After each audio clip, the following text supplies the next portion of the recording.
The next question will be from Eric. Eric's one of our regulars, so you have a couple of questions also. Please go ahead.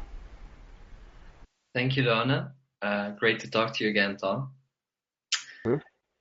So my question is about entropy reduction. I'm trying to get a better understanding of how entropy reduction in an information system works. And I think receiving your answer on the following question might be helpful. So you often say that creating an environment of unconditional love is one of the most important things we can do to help others to evolve. Mm-hmm. So let's say that a being has the option of incarnating either into a fearful high entropy reality frame or in a loving low entropy reality frame. Would incarnating into the loving low entropy reality frame then not be more beneficial for that being's spiritual evolution? If yes, then why would beings ever incarnate into fearful, high entropy reality frames? In fact, why doesn't LCS just create lots of reality frames that are completely full of copied versions of very low entropy IUOCs that provide very loving environments so that beings can incarnate into those and grow up very quickly? Okay. I think the thing you're missing about entropy is that in this consciousness system, the system itself has entropy. Okay? It's not a zero entropy system. The system has entropy. We're a part of the system.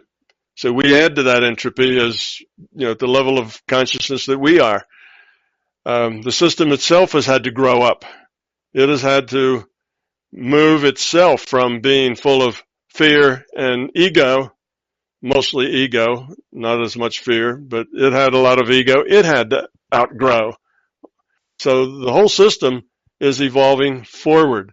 And the way a system evolves is by changing itself. Okay, it has to change itself.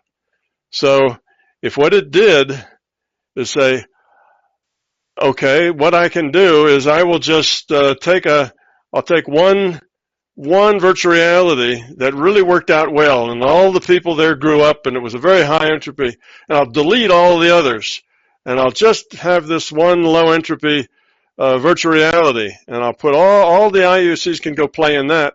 Well, as soon as all the, let's just say, medium entropy IUCs got into that, well, the entropy level of that reality frame would start to go up.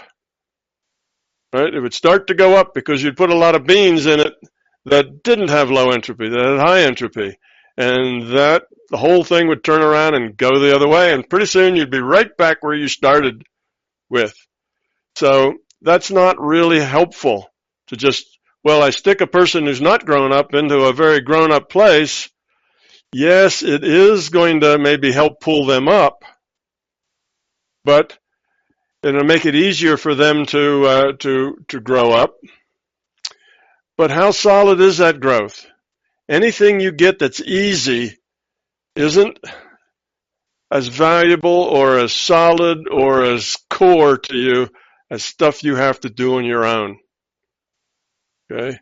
So the point is, you should be in a reality that suits you, that challenges you, doesn't challenge you beyond your ability to respond to that challenge, doesn't over-challenge you. If it challenges you too much, you tend to give up and become depressed and go sit in a hole and don't do anything. So it needs to be a challenge that you can meet, that you can deal with, but at the same time, the growing up where you learn the lesson, where you figure it out and you get it, that is very valuable to you. And the more effort you put into getting it, the more secure it is in your being level as far as being yours. Now, we started out with the very first question about a man who was narrow-minded and grumpy, got a partner who was open-minded and more happy, and became more open-minded and happy, and then got narrow-minded and grumpy again. Well, obviously, when they were more open-minded and happy, it wasn't because they changed at a deep level. And they were happier. They did find life was better, and happiness was better. They interacted with, their relationships were better. They interacted with all the people that were better. So you might say, well, they grew up a lot. Not necessarily. What they grew up didn't run that deep. Yes, they were acting better, but they didn't really evolve at the being level that much. Now, they probably did evolve at the being level a little.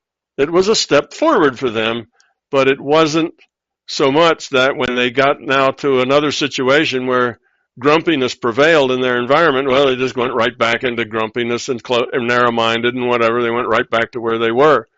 So it was easy. It was nicer for them when they were in an environment that was lower entropy. But they didn't grow up much from that because they didn't really earn it. They kind of had it given to them. All they had to do was act it. It was handed to them. They acted it out. They seemed nicer, but they really were the same person inside. So that's the difference. So if you just took people and you put them all into a really low entropy place, if you put many of them in there, they drag that entropy level up, make it higher and higher. If you just put one or two of them in there, well, it would kind of pull them up. But if after a year or two or three or four of maybe or 5 or 6 incarnations there, if you took them and put them someplace else, I suspect it would be easier for them to de-evolve because they wouldn't have really learned the lesson so much as they would be acting it because that's the way it was everywhere. You learn through struggle. You learn through efforts. You learn through mistake. And if all you're doing is acting nice because everybody acts nice, and since everybody's really nice to you, there's no reason that you're not nice to everybody, well, that's civilizing, but it doesn't necessarily help you grow up a lot, you see? So putting high entropy people in a low entropy environment would give them an opportunity to grow up. That would be better, make it easier for them, but they might not actually grow up much because they wouldn't really have a lot that was challenging them to grow up. They'd just be hanging out in a nicer place without growing a whole lot themselves. And they really wouldn't have to grow much because everybody would be nice to them. So they wouldn't have a lot of ego issues because nobody would be pushing their buttons. You see, they wouldn't have many challenges. So they could grow. Now it would be if they said, okay, I want to become this. I don't feel this yet, but I really want to become it. I need to change myself. I'm not high entropy. I'm not low entropy. I'm high entropy. And here's my opportunity with all these nice people. I'm going to become low entropy and really started working on it. Well, it would be easier in that environment to work on it, perhaps. But it would be harder for them to know even what to work on. They're not getting any challenges there. So what happens is they just kind of hang out to have a good time and not learn a whole lot. So you have to learn through your own change, through your own struggle, through your own ability to see it and become it and be it. That's how you have it, and now you're that. You've changed. You're a different person.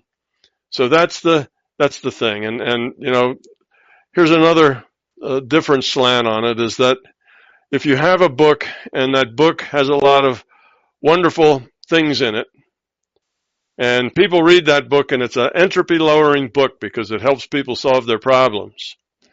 Well, just by duplicating that book 100,000 times doesn't lower the entropy anyplace. Okay, it does in a very trivial way in that you've got a whole lot more books now with ordered characters on, you know, ordered ink on pages. You know, you got that little tiny bit of entropy, but that's trivial. It hasn't really changed things. You just have a whole lot of these nice books around, but that isn't enough. People have to want to reach out, grab the opportunity, and do something with it. Otherwise, the book by itself is just a nice book, you see. So that's why it's a matter of change. Our system has a certain entropy level, and it's trying to reduce that level. And the way it has to reduce it isn't by the larger conscious system could just say, well, I'm just going to put things in everybody's data stream that makes them happy. That's not going to reduce entropy. That's just going to make everybody happy. But when that stops and they have to go back to reality, they're going to be just the way they were. They just have the appearance of being happy. That's like the first beings who first logged on to this virtual reality. They'd been in the big chat room all the time. And in the big chat room, they didn't have much stress. They didn't have anybody pushing their buttons. Well, they probably did a little, but not too much. It was kind of a very low stress, very low challenge. All their choices just didn't have many consequences kind of an environment. And everybody got along reasonably well, and everybody was pretty happy. There wasn't a lot of greed and nastiness and whatever going on. And then they got here, and suddenly they had to make life and death decisions, things that had huge consequences, and they felt like they just got transported to hell. Everything used to be nice back in the chat room, and now look what we've got. We're killing each other, we're stealing each other's stuff, we've degenerated into monsters, and this is terrible. Well, they didn't degenerate into monsters. They always had that potential to be a monster. They just never had the place that they could express that part of their potential. You see? So it's not like they got to this virtual reality and suddenly de-evolved tremendously. They just had a lot of potential, and they hadn't evolved or de-evolved much either way. They just still had a lot of potential. And when suddenly they got life and death questions, when they suddenly had choices that really mattered, well, they found out that what they did is they got very self-centered. It was all about them and what they could take. And that's who they really were. So you don't help the system evolve by making it easy for people to act like they're evolved. You help the system evolve by giving people challenges and hoping that they meet the challenge and evolve themselves. So that's the difference. Does that help, Eric? Yeah, it does. It's a bit of a complicated topic, I guess. But I'm wondering, does this mean that for some people it might actually be more profitable to grow up with a non-loving family, for example? Like that's maybe a challenge that's more relevant for them than growing up in a very loving and kind environment. Would that be true? Yes, and it depends on the individual. Let's say that you're a beginner in this process, then the kind and loving family would be a really good way to start, right? It helps you you get an easy lifetime, if you will, where you don't have huge challenges. The system wants to put you in a situation where you are challenged right up to your maximum ability to deal successfully with that challenge. So the challenge doesn't break you or de-evolve you. So the challenge is something that you have the ability to grow from. Okay, so if you're evolved past the point where a nice loving family is what you need, okay, you've got that. You've been around through and you've had, 1,000 of those incarnations with nice loving families, and you got all that, and you're kind of a nice person, and so on. Now you might need to be challenged a little more. You may need to be in something that if you feel like you're grown, you've got quality. See, you've grown up, you've lowered your entropy, you're about love. All right, let's give you a little challenge and give you the opportunity to grow a little more. So now the family that is a challenging family may be the one for you. And you may always feel like an outsider to that family. You may never really feel like you really fit in or are a part of that because you never really accepted the way they were constantly bickering and constantly, negative and that sort of thing. And you learn to tolerate it. You still loved them because they're your family, but you never really related to it. You just kind of floated through that, rejected it, and continued your growth. Well, good for you. You see, big success. You've, you just took another step forward with lower entropy because you handled that well. But let's say you get in that family that's full of negativity and it drags you down, you get nasty, you whatever. Well, now you de-evolved because you didn't really have that low, you really didn't have that quality you thought you had, or you didn't have mastery of it yet. You hadn't really taken it into yourself, and you weren't it. You were just acting, and maybe partly it, but not quite. So the system will pick an incarnation from you where you have an optimal chance to grow up and not be dragged down. So that's why they try to fit the spot to the person. And if it's less challenging, well, then there's less opportunity for growth. It's easier. If it's more challenging, well, there's more opportunity for growth, but there's also opportunity for de-evolution. You see, you don't get one without the other. Opportunity comes with just a two-edged sword. It comes both ways. You have to make the choice to take the low entropy way as opposed to the high entropy way. And that's not a meaningful choice if there is only a low entropy way. Okay, you have a choice. This low entropy way or another low entropy way, and that's the only choices you have, and you don't really grow up from that. You have to have that, I choose the low entropy way, I reject the high entropy way, but both of those have to be there available to you for it to be your choice to grow up. If there's only low entropy around you, then it's a simple choice, and you don't really learn that much. Okay. Now that doesn't mean that everybody that's higher entropy, lower entropy, has to go in a dysfunctional family.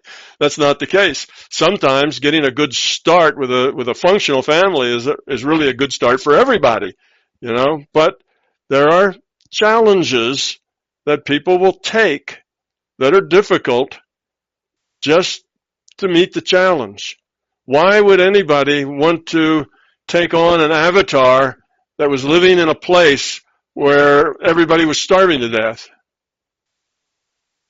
Well, that's a challenge. You might not live very long, but the quality that you could live in the time that you had, you could do a lot of growing with that choice.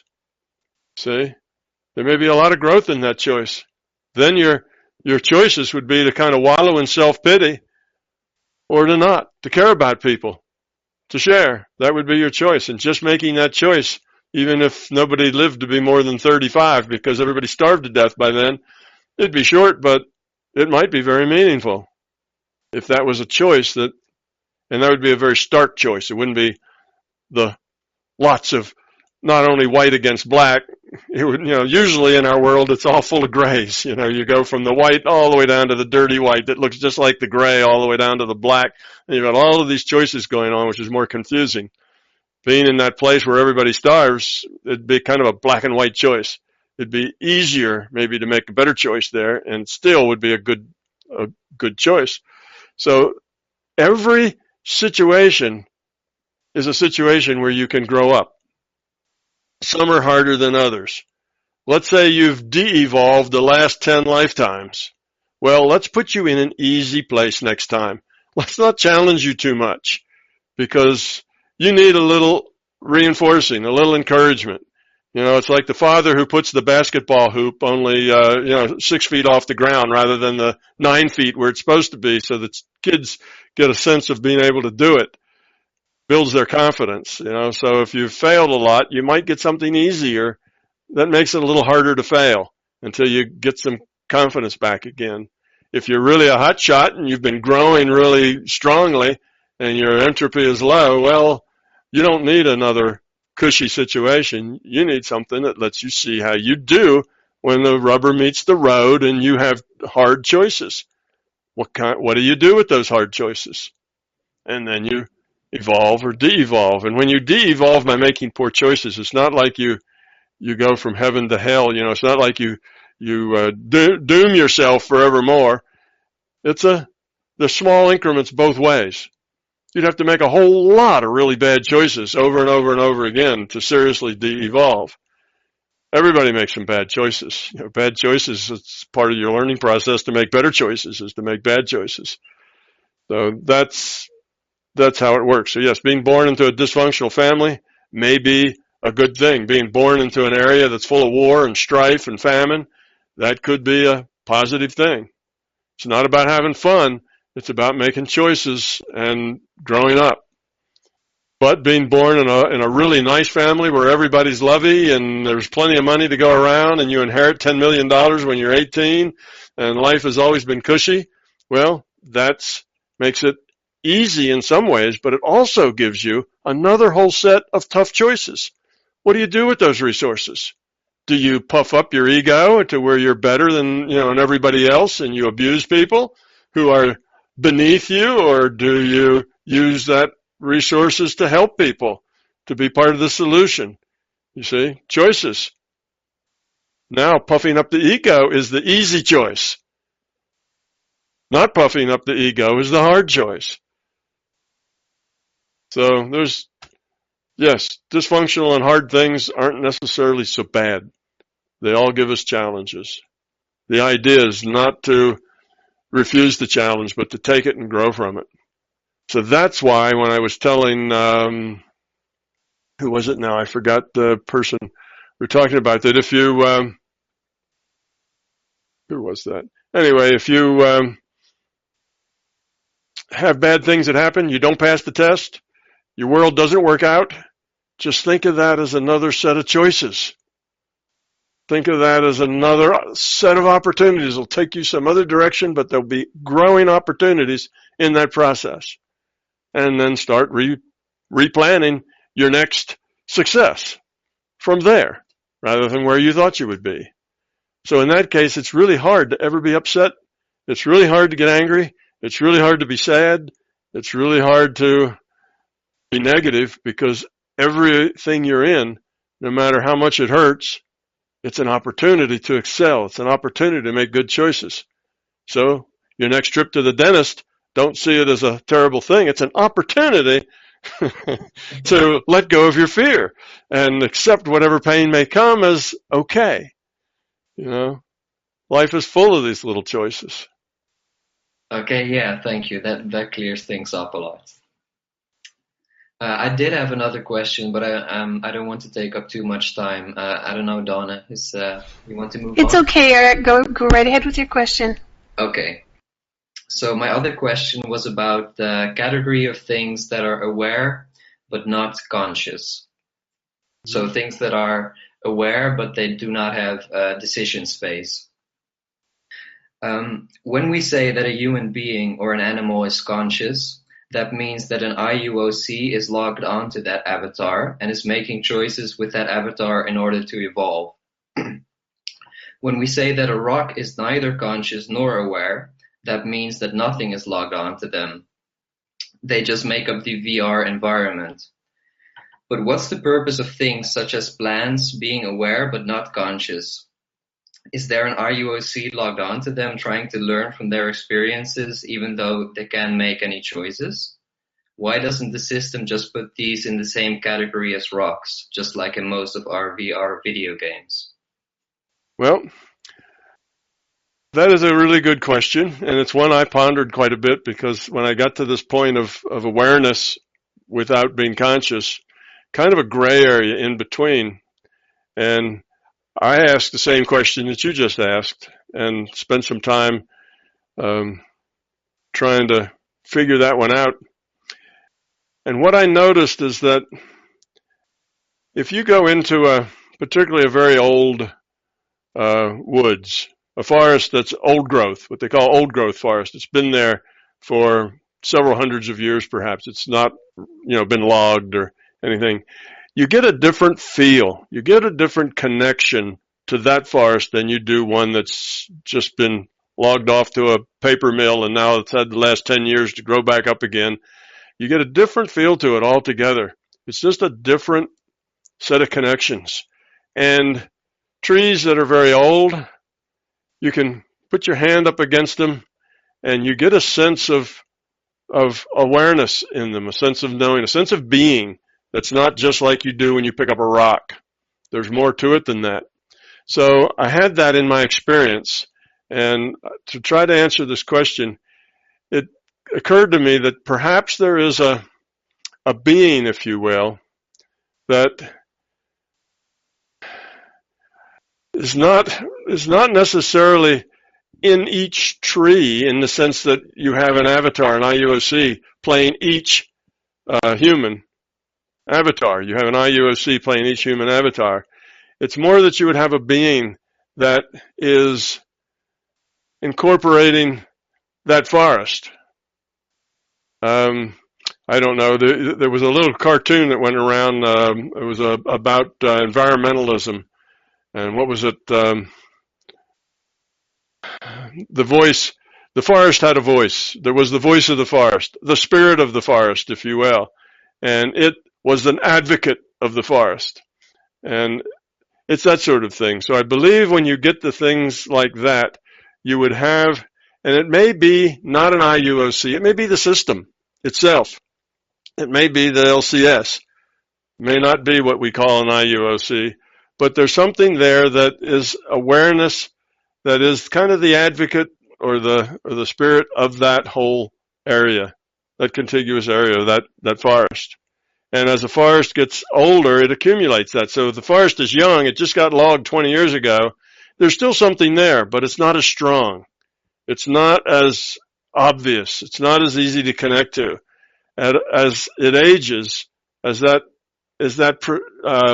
exists for a longer and longer time, it gets stronger and stronger, and to the point that if you go out into such an old growth forest and sit and meditate, you can speak to that spirit of that forest. You can connect to it.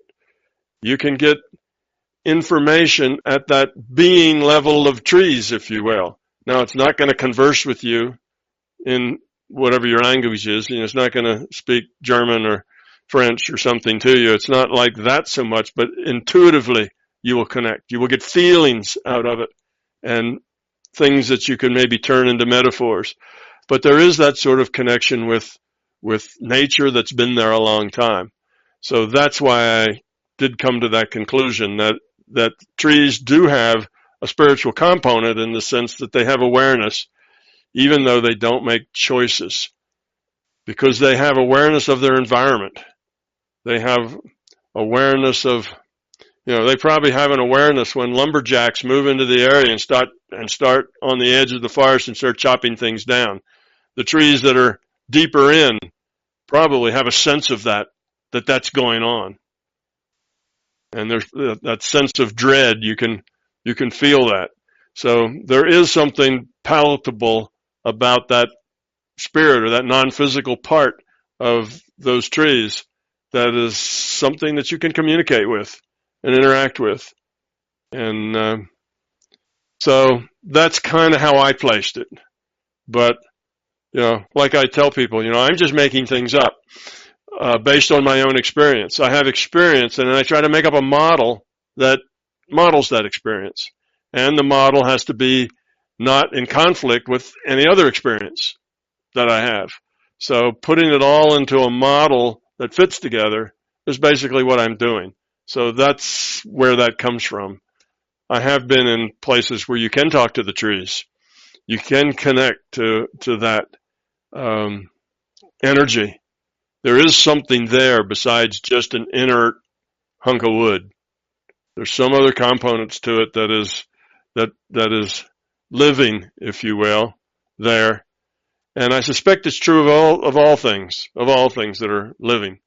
You may, if you had a prairie that didn't have any trees on it, but it was a grass and shrub prairie, and that prairie had been there for 200 years, you probably could get the same kind of feel for it, for the bushes and the grass and the animals that lived there, and it would have its own sense, its own presence, its own spirit, if you will.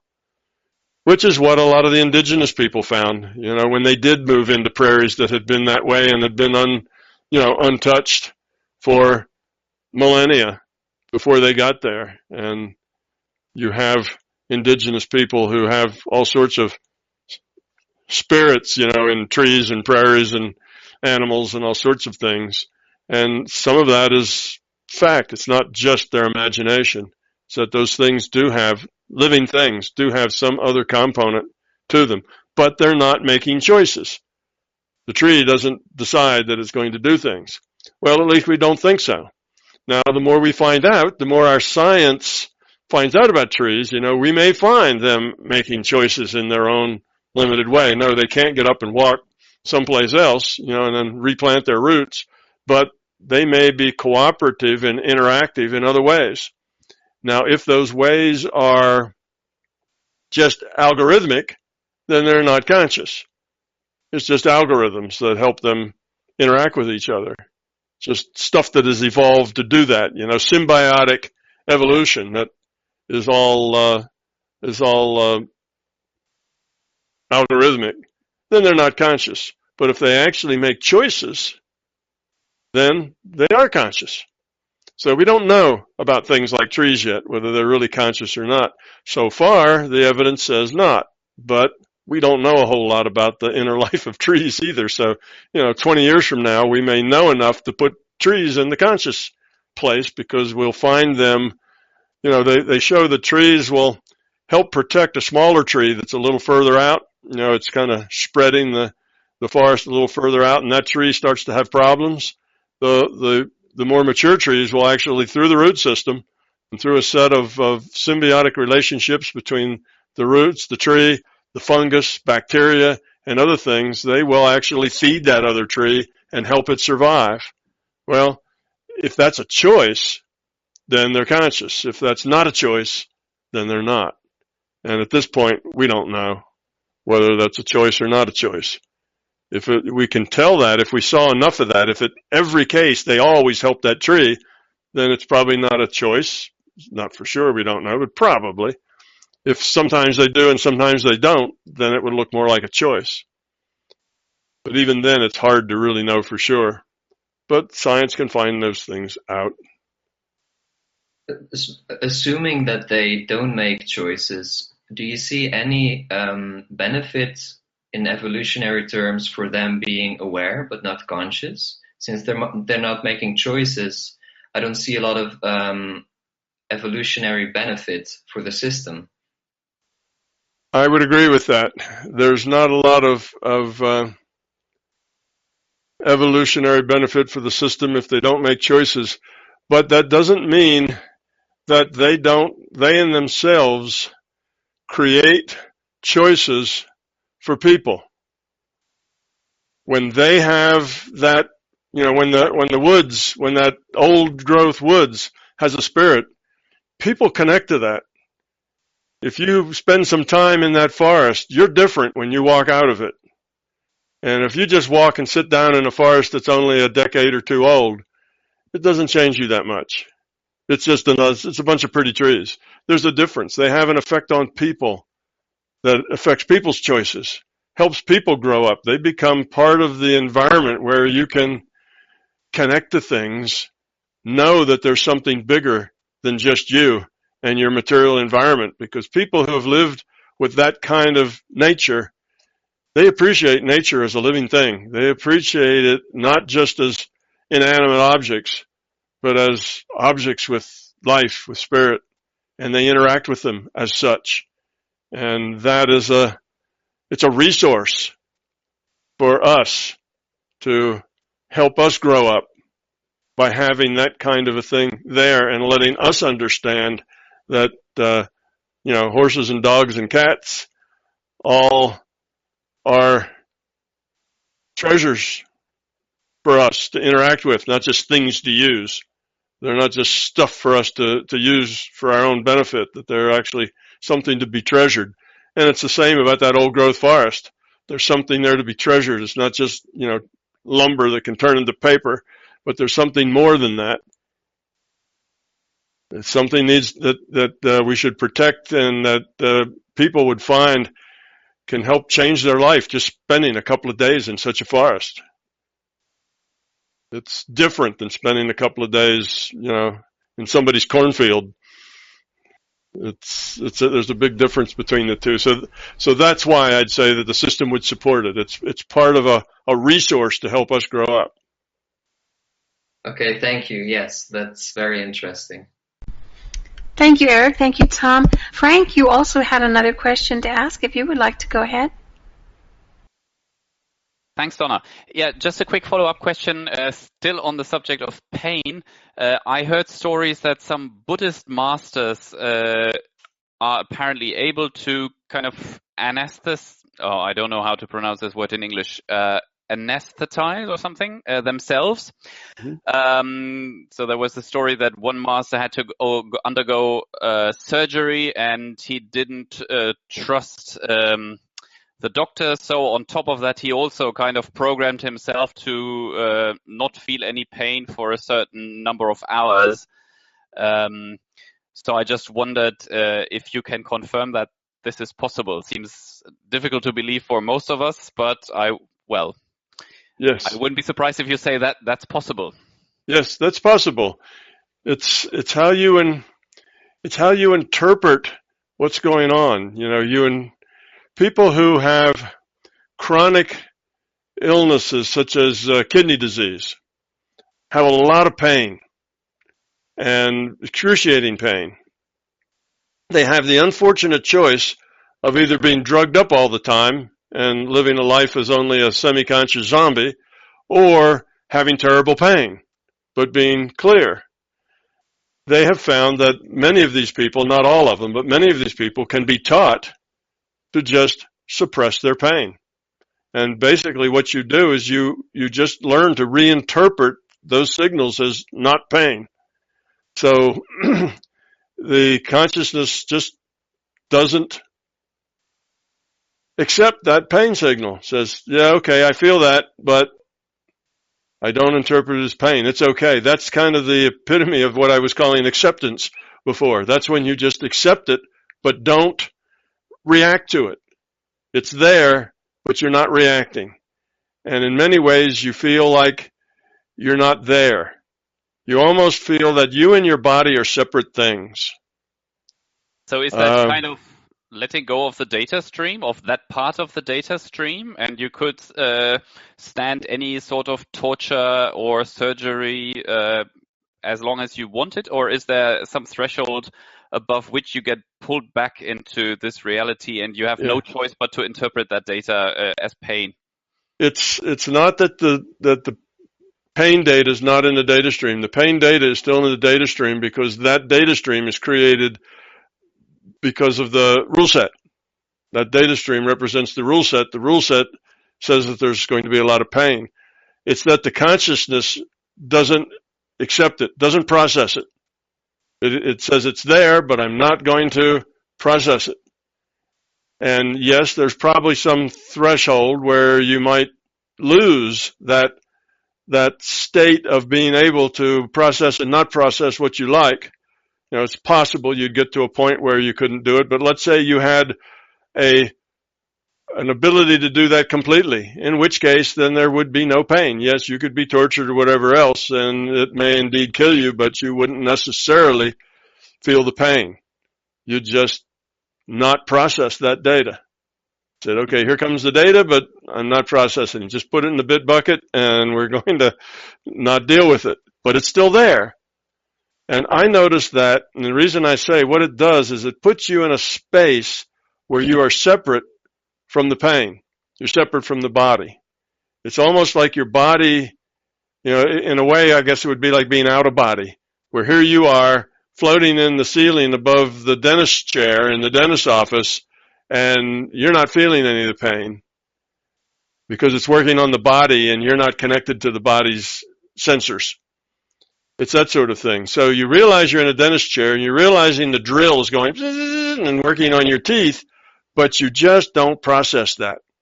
In which case, your body becomes numb, if you will. It becomes to where it's desensitized from the pain.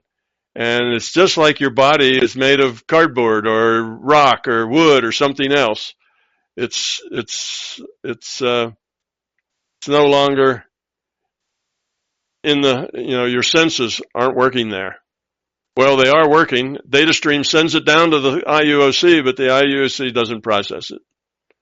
So that is something you can do as you train your consciousness to work with the data that you get. So yes, monks or people who are very good at doing that can do that sort of thing. The people who have kidney, and I think there's a couple of other ailments where it's just chronic pain. There isn't anything you can do about it. The pain's just going to be there forever, 24 hours a day. Some of them cannot learn it. Some of them cannot let go of that pain. But I think it's like 50, 60, 70% can learn to just ignore the pain. And if you ask them, well, can you feel that pain? They'll say, yeah, I know it's there, but it doesn't bother me. It's there, but it's kind of walled off in a space where you're not processing it. Mm-hmm. So, yes, that's possible. But of course, if you're very, very fearful of that pain, then you're not going to be in that space. That's the opposite of being in that space. That's where you make the pain much worse. So the opposite of that is making it less. If I may, I have a very quick follow-up question also on fear of death. There are people who are afraid to swim, for example, or afraid to go through tunnels. Could that be that in their last lifetime, they died drowning or they died being buried alive, and that some sort of trauma got carried over, or is that probably to do with some other reason? It probably has to do with some other reason, but that is possible. It may be that they've had that trauma, and somewhere, not intellectually, but somewhere at that being level, that trauma is sitting there and is giving them that fear. So they wouldn't have it intellectually. They wouldn't say, oh, I got drowned, last 3 incarnations, so I'm really frightened about getting in water. It wouldn't be in their intellect, but that quality could be in their being level. So that's a possibility. Or I think for most people who are in those kinds of situations, the thing that bothers them most, it's the fear of death, yes, but it's also the fear of being out of control. We saw a lot of that in the very beginning of aviation, where there was, public aviation. And it seemed like probably 30 or 40% of the people that got on airplanes were terrified. Sitting in that airplane, 20,000 feet, obviously something goes wrong, you're going to die. And your survival is out of your control, out of your hands. It's in the hands of the mechanics who put the plane together and of the pilots who are running that machine. Your life is in somebody else's hands entirely. Something goes wrong, you're helpless. And that's the thing that frightens them. They're underground in a tunnel. They're in a cave. What if it caved in? You're helpless. There'd be nothing you could do about it. What if you are in the water and you can't breathe underwater? You'd be helpless. So I think there's fear of being not in control. Whenever we fear that something important to us is totally outside of our control, that creates fear. And that's part of it. And the fear of death, I'm sure, is in there too. I mean, that's the reason that you're out of control. But those two things go together. A fear of being out of control, I shouldn't say out of control, but that you have no control over the situation is something that is paralyzing to a lot of people. And what they have to do is just accept that, yes, it's out of my control. I get in that airplane, and if something bad happens to it, like the wings fall off or all the engines blow up or it gets hit by a missile or something, everybody's going to die. And I'll just take my chances. I accept that, and I just won't worry about it. And people get on planes and do their crossword puzzles and listen to music and whatever, and they never think about that because now they're used to it. Getting in an automobile is the same way. As soon as you get in an automobile and drive it out on the streets, your probability of death just went up from when you were sitting in your living room. I mean, you could die in your living room, but when you get in that automobile, it goes up. But we just all learn to accept that because it's a common part of our environment. So we accept it and go on. And when we do, there's no fear associated with it anymore. And the fear of death or tunnels or, the rest of it works the same way. Once you accept it as, well, if that happens, that happens. I'm not going to worry about it. Then the fear's gone. So that's why acceptance is the thing that gets rid of the fear. Thank you very much. Tom, because it's relevant, there was a portion of a question that is relevant to what Frank just brought up. Someone had asked, as a part of a question we hadn't gotten to, if going under general anesthesia is dangerous for someone, and they are adept at the out-of-body state, would that be a viable thing to take a chance on? I mean, this is getting into the realm of medical advice, but as a theory question, would that be... No, that doesn't have anything to do with it. Whether you're, say, allergic to the anesthesia drug or not is just biology. That's rule set. That happens to be the way the rules set came together to produce your body and your biochemistry, and that has nothing to do with whether you can go out of body or not. That's irrelevant. If you're allergic, it doesn't have to do with going out of body, but would they be able to bypass going under general anesthesia if they were adept at out of body? I believe was the question. Could they go out of body instead of get anesthesia? Well, maybe. It depends on them. You know, if they were one of these monks that we just heard about, then they didn't have to go out of body. They could just not process the data, accept the pain, but not deal with it. If you just went out of body and somebody, cut you open, you would probably immediately wake up screaming on the bed, right? If you're out of body and somebody throws a bucket of cold water on you, you're going to end up awake, suddenly angry in a wet bed. So no, going out of body doesn't enable you to do that unless you're really good at it to the point where those sorts of things, you can still turn them off, which is exactly what the monks were doing. They were turning that off. Well, when most people go out of body, they don't turn off their senses to that degree. They still, if the telephone rings or if somebody says the house is on fire, they'll hear that and they'll process it. They just don't operate on it. They don't operate on the sound. Let's say, some people live in cities, can't get away from the sound of traffic. The sound of traffic is just an ever-present sound. Well, they can still learn how to go out of body, and they let the traffic go so they don't process it, but it's still there. If they want to open that channel, they can still be with it. They can still hear it. Well, in that case, if something loud happened, let's say a car backfired, their attention would immediately shift to the bang, and then they'd say, oh, it's just a car, and immediately we go right back to the way it was. So that would not be good. If your attention immediately shifted to the fact you're on an operating table and somebody just cut you with a knife, then it would be very hard for you to go back to the way it was because you'd have this pain you were dealing with. So no, the out-of-body state is not something that is going to take the place of anesthesia. It's generally not for most people. And if it could take the place for anesthesia, then you wouldn't need it. You could be just like the monks that Vinicus told us about. You could suppress it without that. Okay, that's good. So we don't recommend that at all. No. All right. One last question we might be able to get in is controlling panic attacks and inducing being level changes. This comes from Abdul. How can one put an end to panic attack symptoms such as a pounding heart or shortness of breath that occur on a daily basis? It seems to be a struggle with fears. Techniques that help in overcoming these symptoms involve accepting them and not being scared of them. What do you recommend? How can one permanently put an end to these debilitating systems? If conquering fear is the answer, how does one achieve that? Yes, you're right that the panic attack is fear, and it's probably a very general fear, like a fear of being out of control. Events are happening and you have no control over them. It's probably a control issue more than a death issue or something else.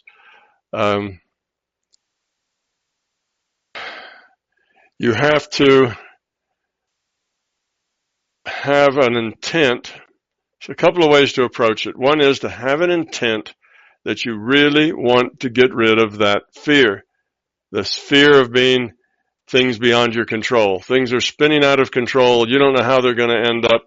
It could be bad, and then you'll lock up into this panic attack. It could be that what goes out of control is yourself. You might feel yourself going out of control, or you're not quite sure that you are worthy or good or good enough or something, and then you feel that sense of not being capable spins out of control and locks you up in a panic attack. But whatever it is, you need to, one, I guess, make peace with it. You need to look at that thing and have an intent that I want to get rid of it.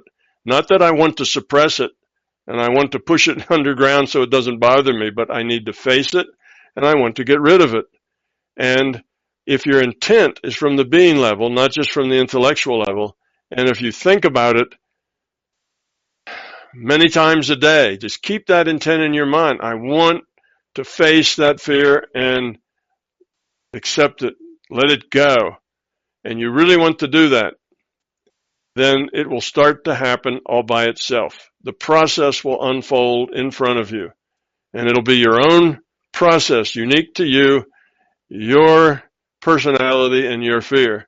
And it'll start to unfold. But if your idea is just at the intellectual level, I sure would like to get rid of this thing, and that's an intellectual thought, then nothing much will happen. It will still be there. But if you can get to the being level to where you really want to face the fear, accept it and deal with it.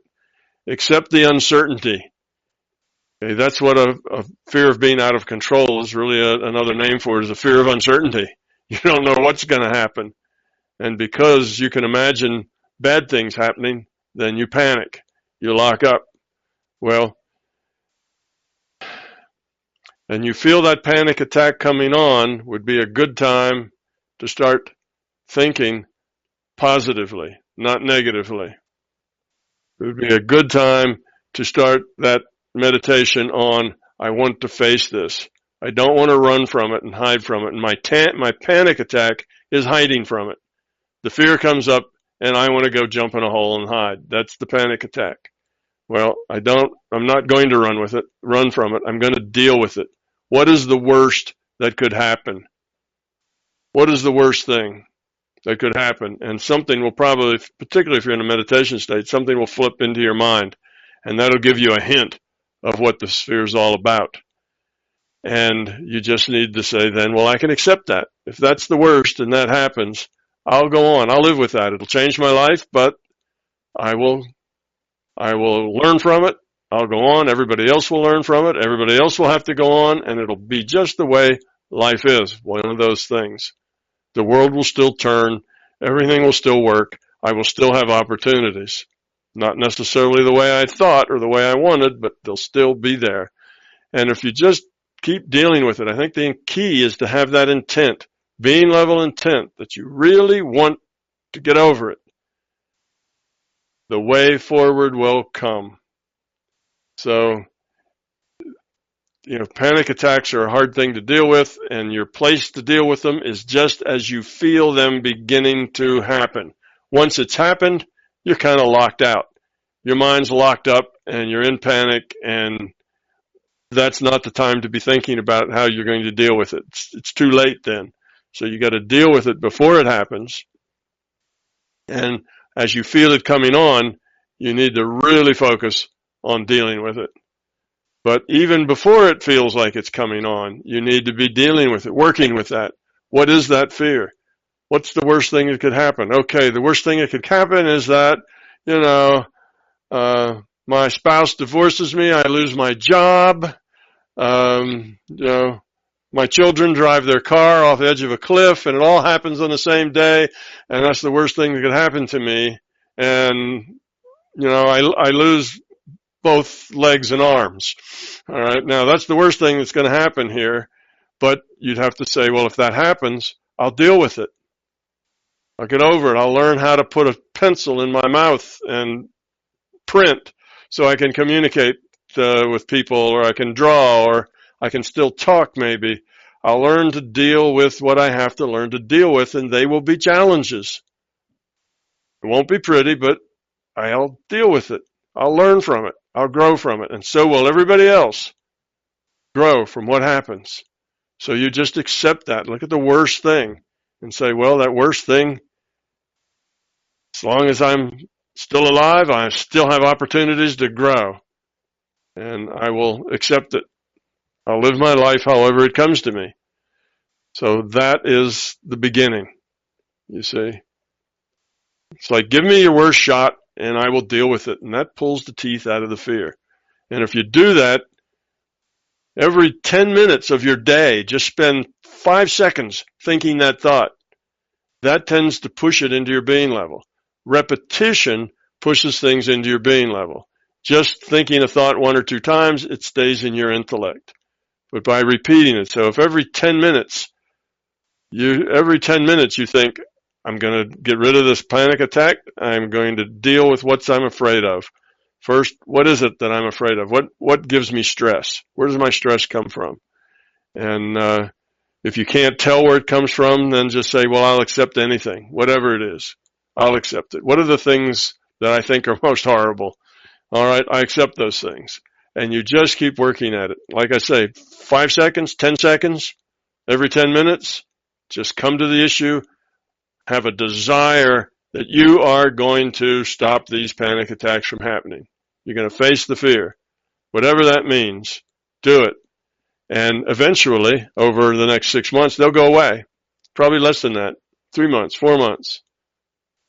But it requires you to be dedicated enough to every 10 minutes have that thought come up in your mind and put energy into it. By doing that, you're modifying the probable future. That probable future is a future with you without panic attacks.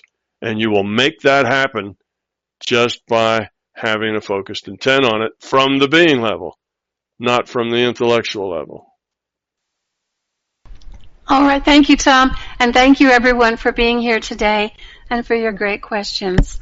We'll see you next time.